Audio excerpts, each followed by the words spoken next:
ప్రార్థన చేసుకుందాం. ప్రియ పరలోకం మాకు అంత తండ్రి పాఠం చెప్పారు, ఒక మంచి జ్ఞానాన్ని వినేవారికి గ్రహించుకున్న మంచి మనసును మనసుకిస్తున్నామన్నారు తండ్రి. ఆమె నా పేరు సాత్విక్, నేను 5వ తరగతి చదువుతున్నాను.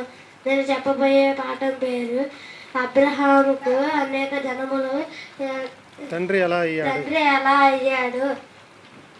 అబ్రహాము అనే పేరుకు అర్థం అనేక జనములకు తండ్రి. శారీరకంగా ఇష్మాయేలు ద్వారా ఇష్మాయేలీలు అరబ్ జాతులు, ఇస్సాకు ద్వారా యాకోబు, యాకోబు ద్వారా ఇశ్రాయేలీయులు, పితరుల ద్వారా 6 కుమారులు, వీరి ద్వారా మిద్యానీయులు మరియు ఇతర జాతులు. ఈ విధంగా అనేక జనములకు శారీరకంగా తండ్రి అయ్యాడు.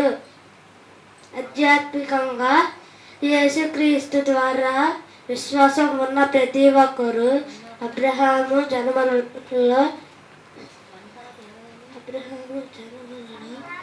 లెక్కిస్తారు.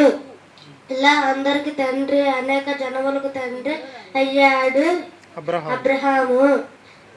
శారీరకంగా నెరవేరింది, ఆత్మీయంగా ప్రపంచవ్యాప్తంగా ఇప్పటికీ కొనసాగుతుంది.